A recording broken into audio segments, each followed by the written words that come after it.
নমস্কার বন্ধুরা, আজ আমি এমন 5টা টিপস আপনাদের সঙ্গে শেয়ার করব যে টিপসগুলো আপনার জীবনকে অনেক বেশি সহজ, সরল আর ঝামেলামুক্ত করে তুলতে পারে। তো ভিডিও শুরুতে একটা অনুরোধ, শুরু থেকে শেষ পর্যন্ত দেখবেন। আর ভিডিও ভালো লাগলে একটা লাইক দিয়ে বেশি বেশি করে শেয়ার করে দেবেন। সবথেকে শেষের যে টিপসটা, সেটা বাচ্চা থেকে বড় সবার জন্য ভীষণ উপকারী। তো আর দেরি না করে চলুন টিপসগুলো এবার দেখে নেওয়া যাক। বন্ধুরা, পেঁয়াজ কাটার সময় একটি উদ্বায়ী সালফার যৌগ আমাদের চোখে এসে লাগে, যার কারণে আমাদের চোখ থেকে জল বার হয়।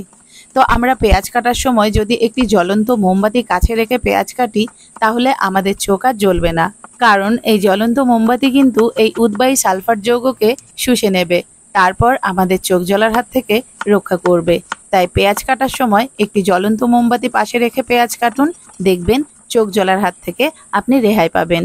এই টিপসটা কিন্তু আপনার অনেক কাজে লাগতে পারে। এবার চলে যাব পরের টিপসে। আমরা কিন্তু অনেক সময় পলিথিন ব্যাগের মধ্যে করে পাতিলেবু ফ্রিজের মধ্যে রেখে দিই। সেক্ষেত্রে দেখা যায় কিছুদিন পর জল ধরে যায়, পচে যায় বা রং নষ্ট হয়ে যায়, একটু হলদেটে হয়ে যায়, যার কারণে লেবুগুলো পচতে শুরু করে। তো সেই সমস্যা আর হবে না। আমি আজ এমন একটা টিপস বলবো, সেটা ফলো করুন, দেখবেন অনেক কাজে দেবে। প্রথমে একটা বক্সের মধ্যে বেশ অনেকটা পরিমাণ জল নিয়ে লেবুগুলো জলের মধ্যে ডুবিয়ে বক্সের মুখ আটকে ফ্রিজের মধ্যে রেখে দিন। বেশ কিছুদিন ভালো থাকবে, রঙও নষ্ট হবে না, পচেও যাবে না, আর দীর্ঘদিন পর্যন্ত লেবুর রসও অটুট থাকবে। আর অতি অবশ্যই লক্ষ্য রাখতে হবে লেবুগুলো যাতে জলের মধ্যে ডুবে থাকে। অবশ্যই এই ট্রিকটা আপনারা ফলো করবেন, নিশ্চয়ই এটা অনেক কাজে দেবে। কিছুদিন আগে আমি একটা বক্সে করে 3টে লেবু রেখেছিলাম জলের মধ্যে করে। তো চলুন তাদের মধ্যে একটা লেবু আমি কেটে দেখাই কতটা রস আছে বা এর রংটা কতটা সতেজ আছে। লেবুটা স্লাইস করে রস বার করে দেখাচ্ছি, দেখুন কতটা রস রয়েছে। আর এই লেবুগুলো কিন্তু আমি 10 থেকে 12 দিন আগে ফ্রিজে রেখেছিলাম। চলে এলাম পরের টিপসে। অনেক সময় বাড়িতে অনুষ্ঠান বা অকেশন পারপাসে আমাদেরকে অনেক বড় বড় রান্নার জন্য অনেক অনেক পেঁয়াজ কাটতে হয়। তো সেক্ষেত্রে অল্প সময়ের মধ্যে অনেক বেশি পরিমাণে পেঁয়াজ কাটার জন্য একটা ট্রিক আমি আজ আপনাদের সঙ্গে শেয়ার করব। সেই ট্রিকটা হলো, প্রথমে পেঁয়াজগুলোকে ভালো করে ছিলে জলের মধ্যে ডুবিয়ে রাখতে হবে। 1 কেজি, 2 কেজি, 3 কেজি যতটাই পেঁয়াজ হোক না কেন, সম্পূর্ণ পেঁয়াজ ছিলে জলের মধ্যে 15 থেকে 20 মিনিটের জন্য ভিজিয়ে রাখতে হবে। এর ফলে পেঁয়াজের মধ্যে যে উদ্বায়ী সালফারটা থাকে সেটা কিন্তু জলের মধ্যে মিশে যাবে বা গুলে যাবে, পেঁয়াজ থেকে বেরিয়ে সম্পূর্ণ জলের মধ্যে চলে যাবে, যার কারণে কাটার সময় আর চোখ জ্বলবে না।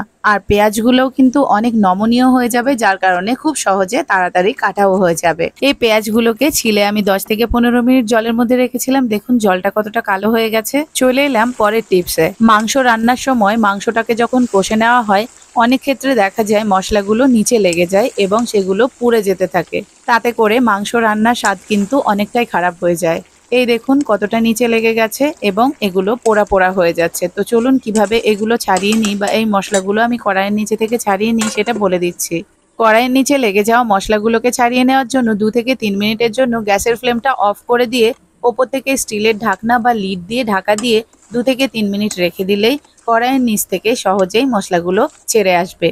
আপনারা নিশ্চয়ই দেখেই বুঝতে পারছেন কড়াইয়ের নিচে লেগে যাওয়া মশলাগুলো কত ইজিলি উঠে যাচ্ছে। মশলাগুলো যখন ছেড়ে যাবে তখন গ্যাসের ফ্লেমটা মিডিয়াম টু হাই রেখে আবার বাকি রান্নাটা কমপ্লিট করা যাবে। এক্ষেত্রে মশলাগুলো আর নিচে লেগে যাওয়ার ভয় থাকবে না। শুধু মাংস রান্নার সময় নয়, অন্য যে কোনো রান্নার সময় যদি এরকম নিচে মশলা লেগে যেতে থাকে, সেম ট্রিকটা আপনারা ফলো করবেন, ভীষণ ভালো একটা রেজাল্ট পাবেন।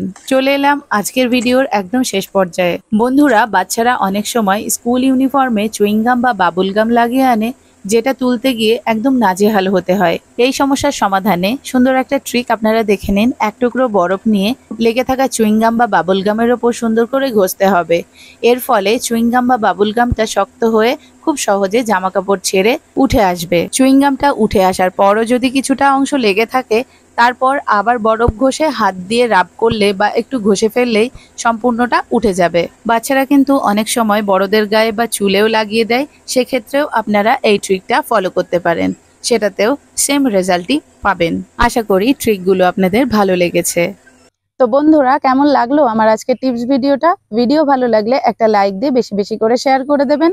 আর আপনি যদি চ্যানেলে নতুন হন তাহলে অবশ্যই চ্যানেলটিকে সাবস্ক্রাইব করে দেবেন। যদি ফেসবুক পেজ থেকে দেখেন অবশ্যই পেজটিকে ফলো করে দেবেন। সবাই ভালো থাকবেন, সুস্থ থাকবেন।